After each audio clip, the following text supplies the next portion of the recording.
Welcome to Bookkast, Bestsellers in Minutes, and today we are diving deep into Onyx Storm by Rebecca Yarros. Ooh, yes. This one's been making waves. Make it everywhere. It's everywhere. Fantasy romance, Yeah. right up a lot of people's alley. Yeah, and it's got everything you want dragons. There's romance, political intrigue, betrayal. Oh, yeah. It really pulls you in. It does, and that's why we're here to give you the deep dive Right. into Onyx Storm so that you can get a feel for it, even if you haven't read it. Absolutely. And even if you have, maybe we can dig up some things that you didn't even notice before. Absolutely. So let's get right into it. Onyx Storm takes place in a world called Navarre, which is ruled by dragon riders. And these are not your average dragon riders. Oh, no. They're bound by duty, Very much so. tradition, and this constant threat from the Venin. The Venin, yeah, they're kind of a big deal. And this is where we really see the author playing with some traditional fantasy tropes, right? Yeah. Because the Venin, you said, are not your typical villains. No, they're very intelligent. Right. Strategic. Complicated. Yes. Their magic is terrifying. Oh, yeah, much more than just like fireballs and spells. Exactly. It's like warping reality itself. It's intense. It really is. And this threat, this constant looming threat from the Venin just creates this incredible sense of urgency in the story. Right. Like you always know they're out there. Yeah. So let's talk about our protagonist, Violet Sorrengail. She is amazing. She is a young dragon rider, incredibly skilled, but she's also got this vulnerability. Oh, for sure. These doubts and uncertainties that make her so relatable. And get this. What? Tell me. She's bonded to not one, Oh, I heard about this. but two powerful dragons. That's got to be tricky. Oh, yeah. So who are they? Okay, so you've got Tairn. He's your classic black dragon, powerful and steadfast. Yeah. But then there's Andarna. Oh, and Yeah, she's an irid scorpion tail, and this type of dragon was believed to be extinct. Wow. So this double bond, it gives her amazing abilities, obviously. Right. But I imagine it also makes things really complicated. Oh, yeah, it's dangerous. Yeah. It makes her a target. And speaking of complicated, we have to talk about the romance because there's a forbidden love situation going on here. Oh, yes. Violet is drawn to Zaldin, Another dragon rider. another dragon rider. Very powerful, brooding. Ooh, I love a brooding love interest. But, they have to keep their connection a secret. Why is that? It's dangerous, Yeah. There are rules and traditions, duty, honor. Classic clash of duty versus desire. Exactly. But in Onyx Storm, it goes deeper than that. I can see that because it's not just about, oh, we can't be together. No. It's about who Violet is and who she wants to be. Right. Makes you think about what you would do in her shoes. Yeah. Would you follow the rules or follow your heart? I mean, both are tempting. They are. And Yarros really does a great job pulling you into Violet's head, so you really feel that struggle. And let's talk about the world building because it's not just a pretty backdrop. Oh, no. It's almost like another character. Integral to the story. Yeah. Yeah. And the magic system is so unique. I love the whole thing with the signets. Yes. These symbols that connect the writers to their dragons. So cool. And they give them different abilities. Exactly. It's not just about controlling the dragon. It's about this shared power, a connection that runs really deep. I like that. It's like a partnership. It is. And as Violet learns more about her own signets, she has to confront the true nature of her power and the responsibility that comes with it. So we have this strong, relatable protagonist, scary enemies. Oh, yeah. Don't forget the scary enemies. Forbidden love, and this world that's just like bursting with magic and intrigue. No wonder people are loving this book. And there's just so many specific moments that really make Onyx Storm stand out. Oh, give me an example. Okay, the connection between Violet and Xaden, it's not just physical attraction. Yeah. They share these really vivid, almost prophetic dreams, which hint at a deeper connection. Oh, I love when authors do that. It's so good. And then there's the reveal about Adavin's power. He can actually channel magic from the earth. No way. That changes everything. Right, because suddenly he's not just a skilled rider, he's potentially a threat to the very order that he's sworn to uphold. It's like a double-edged sword. It is, and it really makes you wonder, can he control this power? Or will it consume him? And then there's Andarna. Oh, yes. The fact that she's an Irid, a dragon that everyone thought was extinct. That was a huge twist. It was, and it has huge implications for the war against the Venin, right? I bet. Like, could there be more Irids out there? Maybe. It definitely makes you wonder, and it also suggests that there's so much more to these creatures than we initially thought. Oh, yeah, it adds a whole other layer of mystery to the story. Absolutely, and this is just the beginning. I know, right? We've barely scratched the surface. There's so much more to come. Political machinations. Ooh, I love a good political drama. Betrayals that cut deep. Yeah. And this constant sense of danger that just keeps you on the edge of your seat. Okay, so before we go any further, is there anything else from this first part of the book that really stood out to you? You know what? The attack during the peace talks, I mean, what a way to start the story. Yeah. It's like, boom, right into the action. It's not just action, though. It really sets the stage for everything that follows. Because it reveals the cracks in Navarian society. Exactly. It forces Violet to confront some uncomfortable truths about the world she thought she knew. Oh, yeah. And speaking of uncomfortable truths, what about when Violet and her friends decide to mess with the wards? Oh, huge turning point. That's where we'll pick up in part 2. Stay tuned. Welcome back to our deep dive into Onyx Storm. Okay, so last time we were talking about that crazy attack during the peace talks. Right. Talk about a way to kick off a story. And you were saying it really sets the stage for what comes next. Yeah. Oh, absolutely. It's not just about, like, throwing the reader right into the action. Right. It's about showing us who Violet is. Yeah, like how she reacts under pressure. Exactly. And she has to make some tough decisions. With huge consequences. Oh, yeah. For her and for everyone in Navarre. Okay, so speaking of consequences, we have to talk about the wards. The wards. Because Violet and her friends, they decide to do something pretty drastic. Pretty drastic is an understatement. They decide to change them. That's one way to put it. Which is like a huge no-no. Oh, yeah, it's rebellion. Straight up.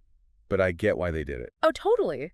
I mean, think about it. The wards are supposed to protect Navarre from the venom. Right. But they also limit the flyers. Like, they can't reach their full potential. Yeah, it's kind of unfair. It is. And Violet, she sees that injustice, and she can't just ignore it. That's so Violet. She's always fighting for what's right. Exactly. She believes everyone deserves a chance to be their best. Even if it means breaking the rules. Exactly. And, you know, it's not just about some abstract idea of justice. What do you mean? Well, Violet's also motivated by love. For Liam? Yes. She sees how these restrictions are hurting him. And that pushes her to fight even harder. Oh, yeah, it's personal for her. So this is where we really see that theme of duty versus desire, right? Oh, big time. Violet's torn between her loyalty to Navarre. And her desire to help the Flyers. Right. It's like, does she follow the rules or does she follow her heart? Tough choice. And there's so much at stake because if they mess with the wards and it goes wrong, oh, man. the venom could break through. That's terrifying. Right. But if they succeed... And they're traitors. Exactly. It's a lose-lose situation.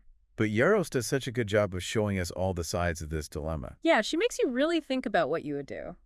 Like, there's no easy answer. And it's through these tough choices that we see Violet grow. Yeah, she's not afraid to take risks. No. She stands up for what she believes in, even when everyone else is telling her she's wrong. And we can't forget about the dragons. The dragons, they're not just like pets or something. No, they're partners. Yeah, they're part of the journey. They offer guidance. They challenge Violet's decisions. And they even provide some comic relief sometimes. Right. They're like full-fledged characters. And I love how Yarros shows that bond between riders and dragons. It's so deep. It goes beyond just giving commands. Yeah, it's like a real connection, a partnership. And in Violet's case, it's even more complicated because she has 2 dragons. With very different personalities. Right. She has to balance their needs and their perspectives. That's gonna be tough. Oh, yeah. It adds a whole other layer of challenge to her decisions. So one thing that really keeps you on the edge of your seat in this book What's that? is the mystery. Oh, yeah. There's so much mystery. It's like you're peeling back layers and layers. Like an onion. Exactly. And with each chapter, you get a little bit closer to the truth. Okay, give me an example. Okay, what about the Irids? Oh, yeah, they're supposed to be extinct. But then we find out Andarna is one. Right. So could there be more out there? Maybe. And if so, where are they? What happened to them? And could they be the key to defeating the Venom? Possibly. It just opens up so many questions. It sends Violet on a quest. Yeah, she has to go beyond the familiar. Into dangerous territory. Exactly. But it's not just about finding answers. It's about Violet discovering who she really is. Oh, I love that. Like a journey of self-discovery. And she learns more about her powers and the true nature of her bond with her dragons. So it's like the external journey mirrors the internal journey. That's a great way to put it. And then there's Logden and his whole transformation. Oh, Glodden, he's going through a lot. He is. Yeah. He can channel magic from the earth, which is like forbidden. And it's changing him not just physically. Yeah, like emotionally too. He's afraid of what he might become. It's like a monster within. And it puts a strain on his relationship with Violet. Because she's afraid too. Of course. I mean, who wouldn't be? Their relationship is already so complicated. Forbidden love, societal pressure. Now It's a lot to deal with. But their love for each other, it's what gives them strength. Yeah, they face their challenges together. Even when it feels like all hope is lost. It's really beautiful, actually. It is. It's like a testament to the power of love. Exactly. Okay, so we've talked about Violet's journey, Zodin's transformation. The mystery of the Irids. But there's another layer to this story that we need to talk about. What's that? The politics. Oh, yeah. Navarre is a messy place. It is. There are all these different factions vying for power. And they're not just playing games. No, they're trying to control the very forces that protect the kingdom.